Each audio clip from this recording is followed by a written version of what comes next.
The Word of God, the gospel, is going to come with its own evidence. It's going to come with its own power, that you don't have any power in this earth that can match the kingdom of God, and you and I have the kingdom within us. I'm not talking about just miracles happening in the church house. I'm talking about miracles happening in the marketplace. I said a miracle happening in your business, a miracle turning that thing around. As you look at this, what I'm talking about pretty much is the God factor. Turn to Mark. Chapter 10, please. Mark. Chapter 10. Look what he says, and we read this last time. Verse 27. And Jesus, looking upon them, said this, With men, it is impossible, but not with God. Come on, help me now. With God, all things are possible. I call it the God factor. That what has happened in church a lot is Babylon has crept into it. And when Babylon crept into it, it brought that getting God out of it into the church. Now the church is full of people with what I call mental assent. They busy saying this, praise the Lord. Do you believe in the Bible? Oh yeah, praise God. I believe it. From Genesis, from Revelation. Praise God. I believe it. They can't pay their rent. Got it. Something's wrong with that. I'm exposing this saying now, so you can deal with it. The next thing is intellectualism. They think they can use enough big words that can cause you to cow down, and you not get any results. Come on now. I'm saying some people, it's because of unbelief. Some, it's because of ignorance. They've just never heard it. I'm here to tell you Babylon has tried to creep in the church. I'm here to say right now that what we need to do is get back to the old-fashioned Holy Ghost. I said, don't be ashamed to say the Holy Ghost told me. Don't be ashamed if God tells you to do a little dance, because the Holy Ghost is on you.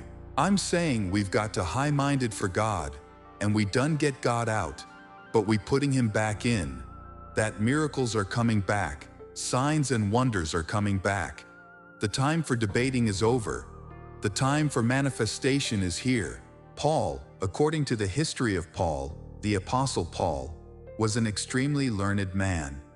He said, I counted all dung. Dung is manure for Christ, because one anointing on your life will take you so far above the intellect until it's pathetic. There's nothing wrong with structured learning. I understand that, but you got to add the super to the natural. Can I get a amen, somebody? What is happening? Hasn't been taught. The God factor's been out of it. Throw somebody up against something. Look like all hope is gone. I just don't know what I'm going to do. Why don't you pray? The moment you pray, you cross over into the supernatural. Come on. You gotta hear what I'm saying. See? The enemy wants to keep you strung out and make you believe that there is no solution to what you just got. Let me tell you something, my friends. There is not a problem on this earth that is a problem for God. God had the answer before you came with the problem. I'm not talking about before you came with the problem physically. Before you got here on earth, he knew you were going to have that problem. And he's got an answer reserved, come on, for you. He's not talking about an answer after you get beat up, your eye get knocked out, and so forth. He's talking about as soon as you have that problem, he will deliver you speedily. And I'm saying, you got to believe this. Say amen to this. What am I telling you? With God, come on, all things are possible. All right, just examine that for just a minute. Say God factor.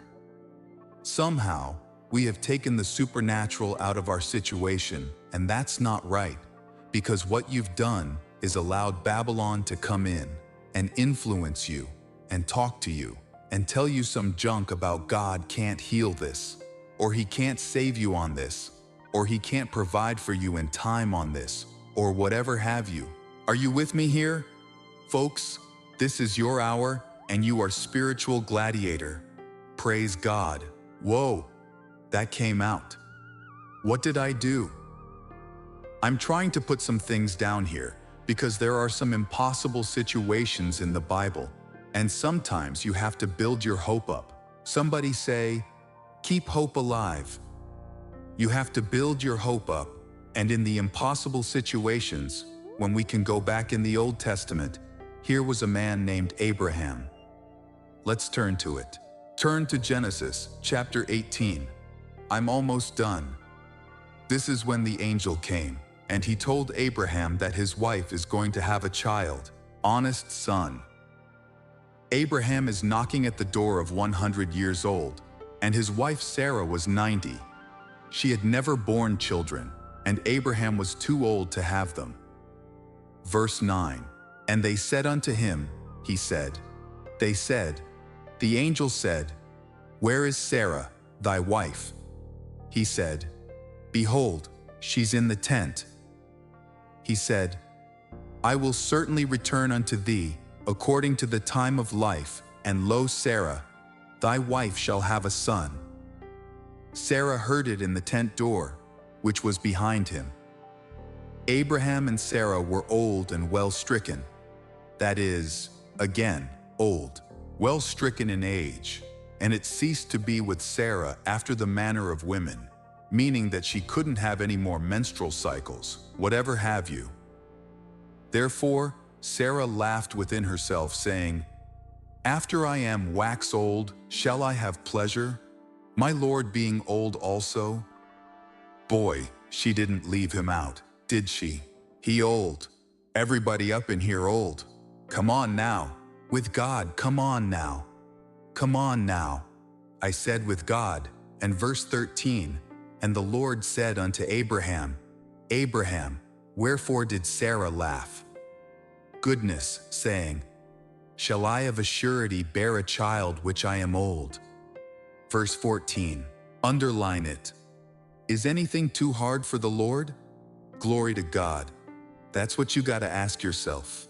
Wait a minute. I know I can't do this, but is anything, come on, too hard for God? That's all you got to ask yourself, because see, you are up against something and using your reasoning facilities, but you are not designed to believe with your head. You're designed to believe with your heart, and if I put you in enough scriptures in here, all of a sudden, what's in this book going to get into your heart?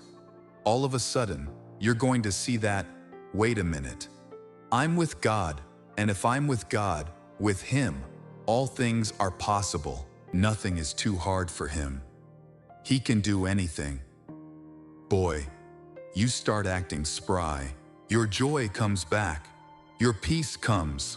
All that sorrow, all that depression jumps off of you. Next thing you know, you start a little bit of a Holy Ghost dance. Wow. Laughter. There's nothing too hard for Him. You're in the kingdom, where there's righteousness, peace, and joy in the Holy Ghost. That's the benefit package. Now, let's just finish. Notice Abraham and Sarah had a baby. The Bible says in Romans chapter 4, verse 17 through 21, he considered not his own body. You got to stop looking at your own body. You got to look into the promise of God, because the circumstances won't let you render faith that you need.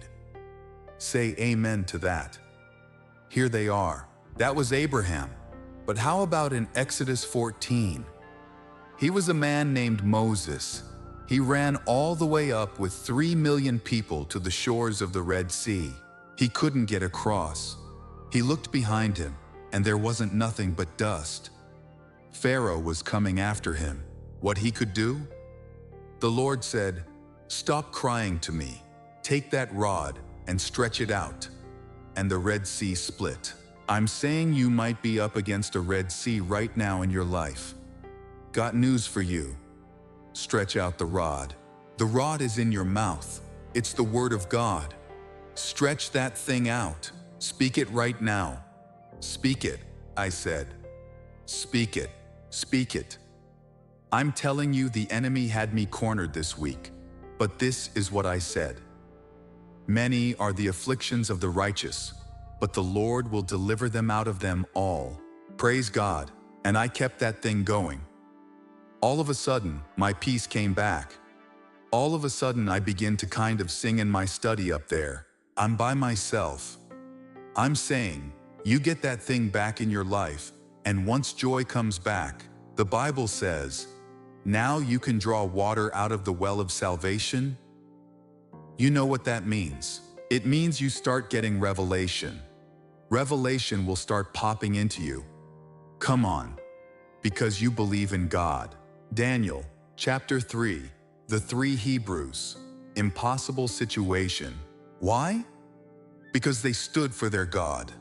They stood for what was right, but the king going to throw them in the fire. How many of you know the fire wouldn't burn them? It wouldn't burn them because it wasn't fire. It wouldn't burn them because of what they said. They said the God that we serve, He will deliver us. When you're in a tight spot, get your mouths a-working. You don't need no more money. You need your mouth. You need to speak what God said and watch Him deliver. Oh yeah. Numbers, chapter 11. Children of Israel in the wilderness. They have no food. They wanted some meat in the middle of nowhere. God said, I'll give them meat, but I'm not going to give them meat for 1 day, nor 2 days, nor 5 days, nor 10 days. I'm going to give them meat for a whole month until it had run out of their nose. What did He do? Moses asked him, said, wait a minute. What are you going to do? I mean, are there that many fish in the sea? Or are that many quails or whatever? God said, wait a minute. Is the Lord's hand waxed short? See, we got to believe God can do what He said He can do. God fed them so much meat until the meat was piled up 3 feet high for as far as they could walk in a day. Folks, don't tell me He can't pay your rent. Come on. Your problem is the God factor. You got to get Babylon out of you and get God back in. All right, just a couple more and I'm out. Are you all with me? Luke, chapter 1. Woo, I preached hard today. Luke, chapter 1. This is when angels came to a woman named Mary. The angels said, Hail Mary. Say it 3 times. No, don't you do that. Don't you do that? Said, Thou art highly favored among women. Somebody say favored. See, favor. Wait a minute. Now, favor is something that God grants you out of His goodwill, rather than you earning it. You can't buy it, or you can't be so good. You see, favor ain't fair. Praise God. I've got a whole teaching here on favor, and I'm not going to go through it. But remember, in the kingdom, you get exactly what you expect, and you got to expect favor from God in these last days. Say amen to that. Expect doors to open for you. Expect policies to be changed for you. Expect preferential treatment like Esther got. Expect God to fight battles for you that you didn't have to fight. Expect somebody to recognize you and give you a prominent position for no reason at all. Expect honor in the midst of your adversaries. Expect restoration of everything that's been stolen. Lord, have mercy. You are entitled to divine favor as a covenant child of God. One of your covenant rights is favor. What did the angel do? Said, Mary, you're gonna have a child. She said, now how is this gonna happen to me? I don't know a man. In other words, this is impossible.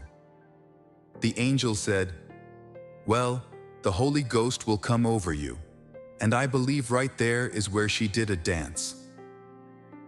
Verse 37, for with God, nothing shall be impossible. Verse 37, nothing shall be impossible. How about Peter in jail? The next day, they're going to cut his head off.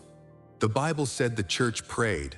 God sent angels into jail, put every guard to sleep, and brought Peter out. What he did then, he's going to do now. He can do it now. Last place, Acts 27. Acts 27, and look what it said in verse 18. And we, being exceedingly tossed with a tempest, the next day they lightened the ship, and the third day we cast out our own hands, the tackling of the ship with our own hands. Pardon me, the tackling of the ship. In other words, they threw out the cargo, and now they're throwing out the food and everything else. Wow, trying to keep this ship afloat. Verse 20. And when neither sun nor stars in many days appeared, and no small tempest lay on us, all hope that we should be saved was then taken away. No more hope. No more hope that your business is going to make it. No more hope that this disease can be healed. No more hope that this thing will turn around itself in my household. No hope. That's when you haven't heard from God. The Bible says when Abraham had no hope, he believed in hope. What does it mean? This Bible is designed to get your hopes up again. What happened? Verse 22. And now I exalt you to be of good cheer. This is Paul talking. In the midst of this mess, he's saying, be of good cheer, for there shall be no loss of any man's life among you, but of the ship. For there stood by me this night the angel of God, whose I am, and whom I serve, saying, what? Fear not. Underline it, Paul. Thou must be brought before Caesar. You will make it to your destiny. I said your business will survive and thrive. I'm talking about, yep, whatever is going on in your body, you will overcome. God has given thee all them that sail with thee, wherefore serves. Be of good cheer, for I believe God. Stop right there. Do you believe God? I know what the newspaper said. I know what the Daily said, the Tribune and whatever. I know what the CNN said. I know what the physician said. I know what the economists have said. But did you get what God said? One word from God will change your life forever. Say this with me. I believe God,